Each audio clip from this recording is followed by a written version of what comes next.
Halo semuanya, balik lagi bareng gue Vian Rafe. Dan seperti biasa di video kali ini gue bakalan lanjutin alur cerita yang sebelumnya pernah gue upload. Dan gak kerasa juga gue udah sampai ke session 7-nya ya. Dan tanpa banyak basa-basi lagi, yuk kita langsung cek this out aja alur ceritanya.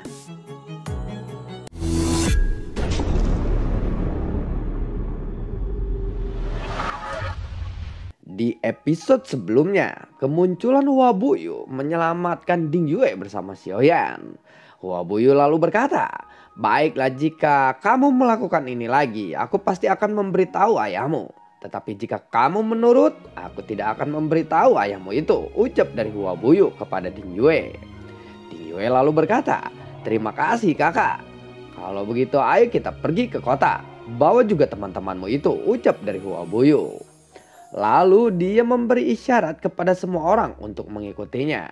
Xiaoyan pun akhirnya bisa bernafas lega karena Sawu bisa dikalahkan tanpa dia harus mengeluarkan kekuatan Xiao Wutian ini. Jadi dia masih bisa menyimpan senjata rahasianya ini. "Xiaoyan, lalu Jensan ini mau kita apakan?" ucap dari Xiaozan sambil menunjuk ke arah Jensan yang masih pingsan. Lalu Xiaoyan berjalan secara perlahan sambil memandang ke arah Jensan yang wajahnya terlihat pucat. Xiaoyan lalu menggeledahi tubuhnya. Ternyata dia sudah tidak punya harta sama sekali," ucap dari Xiaoyan. "Bukankah kamu sebelumnya sudah menguras habis hartanya? Mana mungkin dia mempunyai harta sekarang," ucap dari King Mu'er. "Bintang 3 Dausian mungkin akan sangat berharga. Sangat disayangkan jika kita membunuhnya. Ikat dan bawa saja dia, mungkin dia akan berguna nanti," ucap dari Xiaoyan. Lalu Xiaozan pun meraih kaki Jensan dan menyeretnya masuk ke dalam kapal. Lalu dia mengambil seikat tali abadi yang sangat keras ciptaan dari Ding Yue dan mengikat Jensan, begitu pula dengan Sawu. Kota suci Stellar adalah sebuah kota yang sangat berangin dan penuh dengan pasir. Ada sebuah cahaya yang terang yang menerangi seluruh kota suci ini. Di bawah kepemimpinan Hua Buyu, kapal milik Xiaoyan pun memasuki kota secara perlahan. Xiaoyan saat ini sangat bergembira dan bersemangat karena Xiaoyan akhirnya bisa menangkap Jensan dan juga Sawu, pemimpin dari geng Yu itu. Sejak saat itu, nama geng Yu pun telah menghilang selamanya. Setelah beberapa hari berada di kota ini, kekuatan semua orang telah dipulihkan dan mereka mulai berkeliling di kota ini. Xiaoyan berpikir tidak mungkin untuk menemukan monster Adapted Point itu di sini. Lalu Ding Yue menatap ke arah Xiaoyan. Ding Yue merasakan bahwa dia harus melakukan sesuatu demi Xiaoyan. Di belakang istana kota ini, pemandangannya sangatlah luar biasa indah. Dan semua orang duduk di sebuah pavilion untuk mendiskusikan rencana mereka selanjutnya. "Nona Ding Yue, aku ingin tahu seperti apa kekuatan sepupumu itu," tanya dari Xiaoyan. "Aku sendiri juga tidak tahu detailnya. Tetapi yang aku ingat dia masih Dausian bintang 4 saat aku terakhir bertemu dengannya. Dan sekarang dia sudah mencapai bintang 5 Dausian," ucap dari Ding Yue. "Aku rasa dia memang sudah mencapai bintang 5 Dausian. Kalau tidak, bagaimana mungkin Sawu bisa menyerah tanpa melakukan perlawanan seperti itu? Kecuali ini semua adalah rencanamu dan Sawu adalah anak buahmu sendiri," ucap dari Xiaoyan. Setelah mendengar analisa Xiaoyan, semua orang melihat ke arah Ding Yue secara bersamaan. Apakah kalian benar-benar curiga kepadaku?" ucap dari Ding Yue.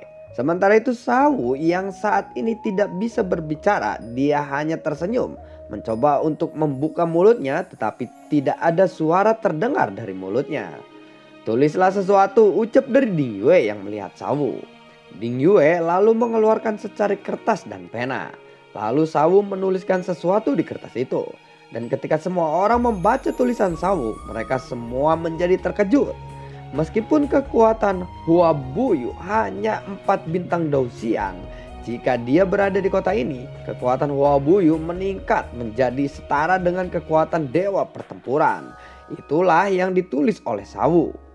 "Oh, aku mengerti. Sekarang aku tahu Karena Huabuyu adalah pemimpin dari kota stellar, maka dia bisa menggunakan kekuatan stellar ini, bukan? Ucap dari Ding Yue. Kalau begitu baiklah baiklah. Sepertinya aku telah salah melakukan analisa. Maaf, ucap dari Xiaoyan. Waktu pun terus berlalu. Saat ini Xiaoyan sedang duduk di halaman. Diam-diam dia menyeduh teh. Dan saat Xiaoyan meminum teh dengan santai, sebuah suara seruling yang indah terdengar di halaman. Setelah beberapa saat, suara seruling itu berhenti perlahan. Dan Huabuyu yang sedang memegang seruling perak berjalan perlahan ke arah Xiaoyan. Xiaoyan yang melihat Huabuyu datang, dia lalu memberikan salam kepadanya. "Kenapa kamu tetap di sini? Tidak pergi berkeliling sementara teman-temanmu sedang melakukan jalan-jalan?" ucap dari Huabuyu. "Aku rasa aku lebih suka mendengarkan suara serulingmu itu daripada berkeliling," ucap dari Xiaoyan sambil tersenyum. "Oh ya, aku masih belum tahu siapa namamu." "Namaku adalah Huabuyu, pemimpin tempat ini," ucap dari Huabuyu. "Iya tuan, aku sudah tahu siapa Anda. Namaku adalah Xiaoyan," ucap dari Xiaoyan. "Xiaoyan, nama klan ini cukup langka," ucap dari Huabuyu. "Oh ya, sepertinya kamu juga sangat pandai dalam mengendalikan api. Aku pikir intensitas korban apimu sangatlah mirip dengan Yan Protos kuno. Tetapi itu berasal dari dunia langit," ucap dari Huabuyu. Ini bukan pertama kalinya bagi Xiaoyan mendengar nama Protos kuno itu. Aku hanya beruntung saja. Lagi pula apiku ini masih belum bisa dibandingkan dengan orang yang kuat dari dunia langit," ucap dari Xiaoyan. "Tetapi aku yakin pemahamanmu soal api tidaklah dangkal. Jika saja kamu bisa menemukan orang yang kuat memiliki pemahaman api yang tinggi untuk mengajarimu, kamu pasti akan sangat kuat di masa depan," ucap dari Huabuyu. Setelah berbicara, Huabuyu mengeluarkan sebotol anggur yang bertuliskan Huan Chou. Botol ini tidak tertutup rapat dan aroma anggurnya sudah meluap. "Xiaoyan, cobalah anggur ini," ucap dari Huabuyu. Lalu keduanya pun minum bersama. "Jadi kamu itu sedang membantu Ding Yue untuk menemukan monster void addicted ya?" ucap dari Huabuyu. Mendengar itu pun Xiaoyan lalu mengangguk. "Sebenarnya aku ingin berpartisipasi dalam kejuaraan alam dunia, tetapi uangku masih belum cukup untuk pergi ke sana. Jadi aku harus mengandalkan Nona Ding Yue untuk membantu keuanganku," ucap dari Xiaoyan. "Kontes alam dunia ya? Ya, Anda seharusnya berpartisipasi dalam kontes itu. Anda juga sangat kuat," ucap dari Xiaoyan. "Ya, sebenarnya aku sudah pernah mengikuti kompetisi itu. Tetapi aku bahkan tidak lulus dalam kualifikasi pertama kontes itu," ucap dari Huabuyu. Mendengar itu Xiaoyan sangat terkejut. Kekuatan Huabuyu begitu kuat, tetapi dia tidak lolos kualifikasi. Kontes alam dunia benar-benar sangat luar biasa. "Bagaimana mungkin? Apakah kontes itu benar-benar sangat sulit?" tanya dari Xiaoyan. "Ya, waktu itu aku juga belum sekuat sekarang. Mungkin dulu kekuatanku masih setingkat denganmu," ucap dari Huabuyu. "Oh begitu ya," jawab dari Xiaoyan. "Oh ya, sebenarnya itu tidak sesulit yang dibayangkan. Aku tidak lolos kualifikasi mungkin karena terlalu banyak masalah dalam kehidupan pribadiku. Jadi itu bukan sama sekali karena hal kekuatan," ucap dari Huabuyu. Melihat Xiaoyan yang sangat tertarik dengan apa yang dikatakannya, Huabuyu pun melanjutkan pembicaraannya. "Jadi dalam kualifikasi kontes ini kita harus melewati ilusi. Ilusi pertama masih sangat mudah untuk dilewati, tetapi setelah memasuki ilusi kedua itu agak sulit untuk dilewati," ucap dari Huabuyu. Hari ini Xiaoyan mendapatkan informasi terperinci tentang kontes alam dunia. Dia sangatlah berterima kasih kepada Huabuyu. "Terima kasih telah memberiku informasi ini. Lalu apakah Anda tahu hadiah apa yang didapatkan jika memenangi kontes itu?" ucap dari Xiaoyan. "Hadiah untuk kontes ini sangatlah istimewa. Benda itu hanya bisa didapatkan di sana dan itu sangatlah langka. Aku tidak tahu detailnya, tetapi yang jelas itu pasti sangat-sangat berharga," ucap dari Huabuyu. Lagi pula dengan kekuatanku ini, mana mungkin aku bisa memenangkan kontes itu bukan? Tanya dari Xiaoyan. Aku tahu ini sangatlah sulit, tetapi masih banyak waktu untukmu berlatih dan bertambah kuat. Oh ya, ngomong-ngomong, aku akan berbagi 1/5 kekuatanku untuk seseorang yang bisa membantuku membuat ramuan. Apakah kamu bersedia? Tanya dari Wabuyu. Hah? Benarkah itu? Ramuan apa itu? Apakah Anda mempunyai resepnya? Ucap dari Xiaoyan. Sebenarnya tidak banyak bahan obat yang dibutuhkan, tetapi ketiganya sangatlah langka. Bahannya adalah Fire Source, Combination Source, dan juga Fire Heart. Ucap dari Wabuyu. Setelah mendengar itu, Xiaoyan lalu menghela nafas. Bahan ini sangatlah langka, bahkan hampir punah. Sangat sulit untuk menemukan bahan obat ini sendirian, gumam Xiaoyan di dalam hatinya. Xiaoyan, sebenarnya aku telah mendapatkan 2 bahan ini dan Fire Source lah yang belum aku dapatkan. Meskipun aku tahu bahwa sangat sulit untuk mendapatkan bahan obat ini, tetapi kamu sepertinya bisa mengelolanya dengan nyala apimu. Mungkin saja kamu bisa memiliki peluang untuk membuat sumber nyala api Fire Source ini, ucap dari Wabuyu. Xiaoyan mendengar itu dia terkejut. Dia memang bisa mengelola nyala api, tetapi dia tidak tahu apakah dia bisa membuat Fire Source itu atau tidak. Ya, baiklah kalau begitu, aku akan melakukan yang terbaik. Jika aku menemukan Fire Source, aku akan membawanya kepadamu, ucap dari Xiaoyan. Baiklah Xiaoyan, terima kasih, ucap dari Wabuyu. Sebenarnya kami datang ke sini kali ini karena kita sedang mencari cara untuk mengendalikan monster Void Addicted itu. Jadi Nona Dingyue ingin mencari beberapa informasi. Kita tidak berencana untuk membunuh monster itu, ucap dari Xiaoyan. Meskipun begitu, itu masih sangat terlalu berbahaya. Kalian tidak boleh ceroboh dan sembarangan, ucap dari Wabuyu. Mereka menghabiskan hari dengan berbincang sambil meminum anggur hingga akhirnya mereka tertidur karena terlalu mabuk. Xiaoyan pun perlahan membuka matanya. Alkohol di dalam tubuhnya pun belum sepenuhnya hilang. Dia masih mengantuk. Lalu dia melihat Xiaozan berlari menghampiri Xiaoyan. Xiaozan, ada apa? Tanya dari Xiaoyan. Apakah kamu bisa berjalan Xiaoyan? Tanya dari Xiaozan. Sepertinya aku masih mabuk, ucap dari Xiaoyan. Lalu Xiaozan menggendong Xiaoyan di punggungnya dan membawanya ke arah kapal. Dan Xiaoyan perlahan-lahan menguap, memuntahkan alkohol di tubuhnya. Setelah itu, Dingyue langsung mengendalikan kapal dan pergi dengan cepat. Mereka pergi dari kota Stellar dengan kecepatan penuh. Ada jejak monster Void Addicted itu. Dia pasti belum jauh dari kita. Ukurannya sangat besar. Seharusnya tidak sulit untuk menemukannya kali ini, ucap dari Dingyue. Kita akan pergi ke utara terlebih dahulu. Di sana arenanya sangatlah kosong. Mungkin akan ada lebih banyak monster di tempat itu.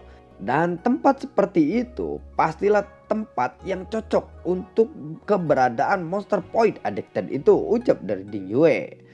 Tiba-tiba kapal mereka lalu bergetar. Xiaoyan lalu berdiri dan melihat sekitarnya dengan mengkerutkan keningnya. Sepertinya kita beruntung kali ini, ucap dari Xiaoyan. Dia berjalan ke tepi dek dan kemudian melihat bagian bawah kapal. Longyan, apakah itu monster Void Addicted? Tanya dari Xiaoyan. Ayah benar, ini memang Void Addicted. Dan dia ada di bawah kita sekarang, ucap dari Longyan. Xiaoyan kaget. Jika Void Addicted datang langsung kepada mereka, itu akan berbahaya. Longyan, cobalah untuk berkomunikasi dulu dengannya, ucap dari Xiaoyan. Xiaoyan, lihat, sepertinya ada beberapa kapal di sana, ucap dari Xiaozan. Berarti ada orang lain yang mengincar monster itu juga, ucap dari Xiaoyan. Karena situasinya seperti ini, Xiaoyan lebih memilih untuk Longyan tidak menggunakan kemampuan garis keturunannya saat ini. Karena mungkin itu akan menempatkan mereka dalam situasi bahaya. Ayah, aku sudah berkomunikasi dengannya, ucap dari Longyan. Sebelumnya dia menggunakan tubuh naganya untuk berkomunikasi dengan monster addicted itu.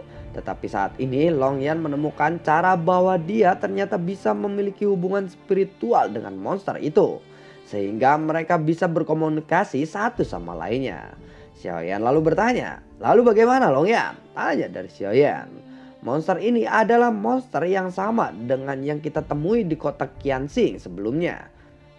Katanya ada seseorang yang ingin membunuhnya. Saat ini dia sedang terluka. Aku akan menyelamatkannya ya," ucap dari Longyan. Xiaoyan sedikit terkejut mendengar itu. Orang yang berniat membunuh monster itu pastilah orang yang sangat kuat. Xiaoyan benar-benar tidak habis pikir. Meskipun Void Addicted tidak kuat dalam serangan, tetapi kekuatan fisiknya benar-benar kuat. Pada saat yang sama, di sekitaran Xiaoyan tidak hanya ada satu kapal yang muncul, tetapi di sana ada 4 kapal yang lebih besar daripada kapal Xiaoyan ini. Puluhan tokoh bergegas keluar dari 4 kapal itu, dan energi yang dipancarkan oleh masing-masing dari mereka benar-benar mengerikan. Beberapa tokoh itu lewat langsung di samping kapal Xiaoyan, dan ada satu sosok yang berhenti secara perlahan. Dia lalu menatap dingin pada kelompok Xiaoyan ini. Xiaoyan dan yang lainnya pun memperhatikan sosok itu. "Apapun tujuanmu untuk datang ke sini, pergilah dari sini dengan cepat. Jika tidak, kamu pasti akan terbunuh," ucap dari sosok itu. Sosok ini berbicara dengan sangat arogan. "Kamu adalah seseorang dari keluarga iblis bukan?" ucap dari Ding Yue saat memperhatikan pola yang digambar di baju besi pria itu. "Oh, kamu sudah tahu ya. Keluarga iblis bukanlah kelompok yang bisa kamu provokasi. Pergi dari sini sekarang. Aku tidak punya waktu untuk berurusan dengan kalian sekarang. Jika kalian tidak menurut, kalian pasti akan menyesal," ucap dari sosok itu. "Bagaimana jika kalian saja yang pergi dari sini?" ucap dari Xiaoyan. Pria itu awalnya ingin pergi, tetapi dia tiba-tiba berhenti saat mendengar ucapan Xiaoyan itu. "Apa kamu bilang?" ucap dari sosok itu. "Apakah pendengaranmu buruk? Kalian saja yang pergi dari sini," ucap dari Xiaoyan. "Kamu benar-benar mencari mati ya," ucap dari sosok itu. Ketika sosok itu hendak bergegas untuk membunuh Xiaoyan, ada seseorang yang memanggilnya. "Apa yang kamu lakukan? Cepatlah, ada hal yang lebih penting untuk dilakukan. Jika semuanya sudah selesai, kamu akan bebas melakukan apapun setelah itu," ucap dari sosok yang lainnya. Mendengar itu, sosok itu pun pergi dengan kesal. Xiaoyan lalu memandang heran kepada orang-orang ini. Kenapa mereka tiba-tiba tertarik pada monster Void Addicted itu? Aku juga heran. Membunuh monster besar itu sangatlah sulit. Bahkan untuk keluarga iblis sekalipun, itu sedikit mustahil, ucap dari Ding Yue. "Ayah, apakah kita akan membantu monster itu kali ini?" tanya dari Longyan. "Jika kita membantunya, aku khawatir kita akan dibunuh oleh pihak lain. Aku masih belum menemukan cara untuk membantunya dengan aman kali ini," jawab dari Xiaoyan. "Baiklah, lebih baik kita pergi dari sini. Mungkin saja ada monster Void Addicted yang lainnya. Kita tidak perlu sampai berhubungan dengan keluarga iblis itu," ucap dari Ding Yue. Lalu Ding Yue berniat untuk mengendalikan kapal dan ingin meninggalkan tempat ini, tetapi dihentikan oleh Xiaoyan.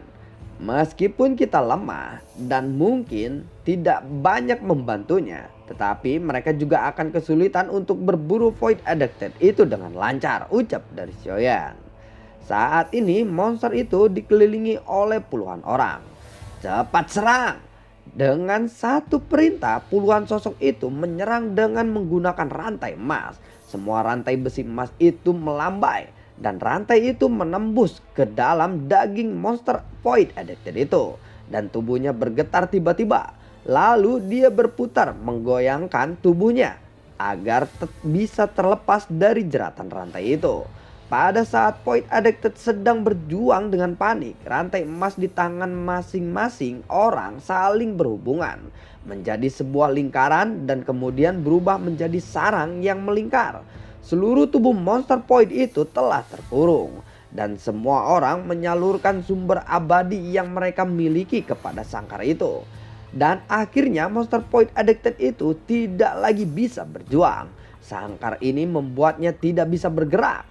Kamu pasti bisa mengerti kata-kataku. Cepat serahkan kunci istana Guntur dan kami akan mengampunimu.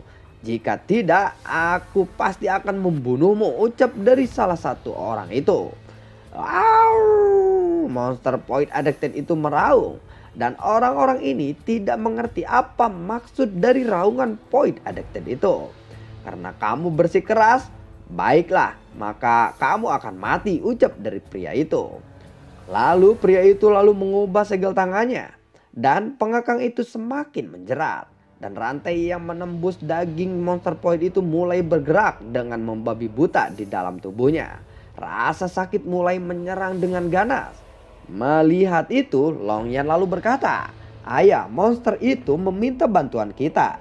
Jika kita bisa menyelamatkannya, dia akan memberikan apapun yang kita inginkan. Dan dia tahu lokasi aula petir. Dia juga mengatakan jika aku meminum setetes darahnya, itu bisa membantuku, bisa membebaskan dia dari cengkraman mereka," ucap dari Longyan. "Lalu apakah akan ada efek sampingnya untukmu?" tanya dari Xiaoyan. "Efek sampingnya tidak terlalu besar. Yang jelas itu akan membuat aku lebih kuat lagi," ucap dari Longyan. "Jika tidak ada efek sampingnya yang merugikan dirimu sendiri, lakukanlah saja," ucap dari Xiaoyan. "Baiklah ayah, dia sangat membutuhkan bantuan kita," ucap dari Longyan.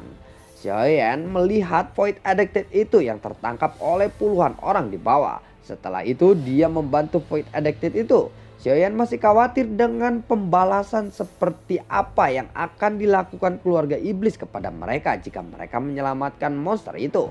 Longyan pun segera berkomunikasi dengan Void Addicted itu.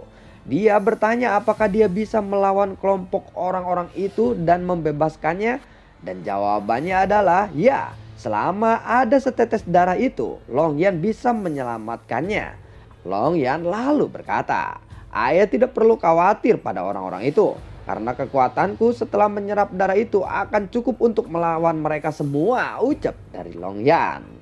Lalu bagaimanakah kelanjutan ceritanya? Akankah Longyan menjadi superhero yang sesungguhnya nih dan kekuatannya sangat luar biasa sekali hingga bisa mengalahkan semua keluarga iblis yang ingin mendapatkan monster addicted itu? Nantikan konten gua berikutnya dan semoga sehat selalu untuk kalian. Gue tidak lupa untuk selalu ucapin terima kasih banyak buat kalian yang sudah mensupport channel ini dari awal hingga saat ini. Dan gue selalu ucapin terima kasih banyak juga buat kalian yang sudah mensupport channel ini lewat link Saweria di bawah kolom deskripsi. Bagi kalian yang suka akan alur cerita yang gue bawain, kalian bisa like, share, dan bagi-bagikan ke teman kalian untuk menjadi referensinya. Sampai ketemu lagi di video gue berikutnya dan semoga sehat selalu untuk kalian. Assalamualaikum dan dadah.